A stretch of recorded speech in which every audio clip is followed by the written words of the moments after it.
everybody! Como vocês estão, pessoal? Tudo bem? Espero que esteja tudo tranquilo aí. Estamos aí para iniciar a nossa primeira aula do oitavo ano, da turma do oitavo. Uma turma querida, né? E que nesse momento nós estamos trabalhando dessa forma. Então não esqueça de passar na classe, de sempre estar utilizando a plataforma para poder fazer suas atividades, né? É uma nova forma de ensino agora, nesse tempo conturbado, e nós precisamos que você se foque, né? Foque aí nos estudos online, ok? Então vamos lá. Primeira aula do oitavo ano hoje, nós vamos falar sobre continuar a unidade 2, né, do livro, né, o livro do oitavo ano. Nós vamos continuar essa unidade 2, que fala sobre Simple Past. Eu sei que talvez para muitos isso pode ser até um pouquinho repetitivo, porque na verdade o Simple Past é meio que uma revisãozinha daquilo que a gente viu nos anos anteriores. Mas nessa segunda unidade do livro, nós precisamos finalizá-la, nós começamos na sala de aula e precisamos finalizar. Nós vamos estar trabalhando esse tema e aprofundar um pouco ele. Então, nesse primeiro vídeo, né, esse vídeo agora, nós vamos falar simplesmente dos verbos, né? Existem dois tipos de verbos, verbos regulares e verbos irregulares no inglês. Aí nós precisamos entender como funciona o passado desses dois tipos de verbos. Precisamos entender se um verbo é regular, existem algumas regras que eu preciso utilizar. Se o verbo é irregular, eu vou estar usando uma lista de verbos irregulares que se encontra no livro de vocês, lá na página 143, ok? Então, também você pode utilizar o seu livro. Essa lista de verbos irregulares vai ser um apoio para você ir. Ah, professor, eu estou sem um livro por algum motivo, sei lá. Tudo bem, não tem problema. Você pode utilizar essa lista no Google. Você procura lá no Google e coloca lista de verbos irregulares em inglês. Vai aparecer um monte de opções que você pode utilizar, tá bom? Isso aí não é desculpa para você não fazer as atividades, ok? Lá no E-Class, então, vai ter as atividades simples. Nesse primeiro vídeo é um vídeo bem básico, bem rapidinho, para a gente poder ver essas regras. Então, a primeira coisa que você precisa fazer lá nos exercícios que eu vou passar no E-Class é dar uma olhada na frase, nos verbos que você tem ali entre parênteses, enfim, para saber se esse verbo é regular ou irregular. Analisou, olhou na lista, achou ele na lista, ele é irregular, então vou usar ele da forma que está lá na segunda coluna. Não está na lista, o que eu tenho que fazer? Simples, usar a regra dos verbos regulares, que eu vou falar agora. Primeira regra é a regra do ED. Aliás, na verdade, desculpa, cancela o que eu falei. Primeira regra é a regra do E. Então, para eu acrescentar o ED nesse verbo regular, eu preciso observar, ele terminou com E, então eu não preciso colocar outro ED, eu só vou colocar somente um D. Então, love, amar, loved. Então, o verbo foi conjugado já no passado. Então, independente da pessoa, eu, tu, ele, nós, I, you, he, she, it, você vai usar loved, loved, loved, ok?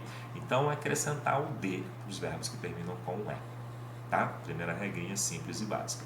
Segunda regra, eu observei que o verbo é regular, eu vou analisar ele então. Professor, ele é consoante, vogal, consoante. O que seria isso? Vamos relembrar? Consoante, vogal, consoante são verbos que de trás para frente ele tem essa finalização. Consoante, vogal e consoante. Por exemplo, o verbo stop, parar. Ele é um verbo que de trás para frente ele tem consoante, vogal e consoante. Então eu teria que duplicar essa última letra, que seria o P. E o stop vira stopped. Stop, stopped. Ok? Então, transformei ele em passado, porque ele é um verbo regular, acrescentei ED duplicando a última letra, porque ele é consoante, vogal, consoante. Aí eu vou deixar na tela alguns outros exemplos de verbos que também terminam com consoante, vogal e consoante. Duas regrinhas foram faladas, agora vamos para a terceira, que é a regra do Y.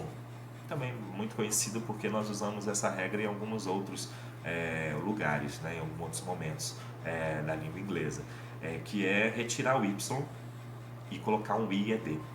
Então, colocar um I no lugar do Y, e depois o ED. Então, você acrescenta, na verdade, um I e ED.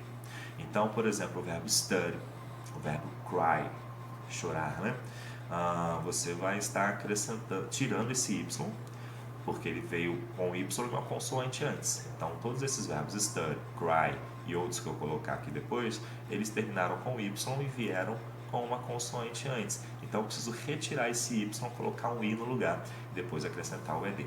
Então, study, studied, cry, cried, e aí eu vou colocar alguns outros exemplos aí para vocês.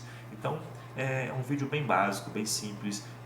Eu acredito que todos vocês do nono ano, se vocês são muito inteligentes, né, vocês sabem disso, vocês vão conseguir fazer essas atividades, são atividades básicas, né, nesse primeiro vídeo, nesse primeiro momento, para não dificultar muito para quem tem dificuldade, né, e também facilitar também para quem tem, né. Então você que tem a facilidade de trabalhar com esses verbos, está tudo tranquilo, a gente trabalhou um pouquinho isso na sala de aula, vai ser bem básico, você vai conseguir fazer sozinho, sem a ajuda de ninguém. E você que tem aquelas dificuldadezinha, esforça um pouquinho, você vai ver que não é bicho de sete cabeças, não é coisa de outro mundo, tá? É uma coisa bem básica, bem fácil de fazer, vocês vão conseguir.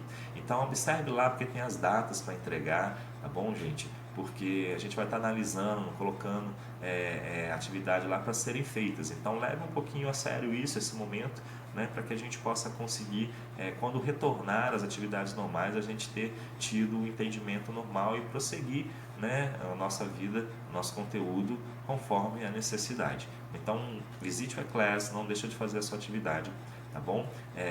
Dá uma analisada nessas regras que eu falei, anote aquilo que você precisar anotar, tá bom? Pega o caderninho aí, anote essas regras, volte um pouquinho, dá um pause no vídeo, né? Anota o que eu falei, né? E tenta fazer as atividades, vocês vão conseguir, eu acredito em vocês, vocês são tops. Tá bom? Muito obrigado aí. Então até a próxima aula, no próximo vídeo nós vamos falar sobre, ainda um pouquinho sobre Simple Past, porém formação de frases, o uso do did, né? Que é um verbo auxiliar que às vezes complica um pouquinho para a gente aqui na cabeça, porque no português não precisamos de verbos auxiliares para poder transformar a frase em negação, em interrogação, enfim, mas no inglês precisa desses verbos auxiliares, então a gente vai usar o did. Então eu vou explicar um pouquinho essa funcionalidade do did na próxima aula, tá bom? Então, bye bye, até a próxima, Deus abençoe vocês, ok?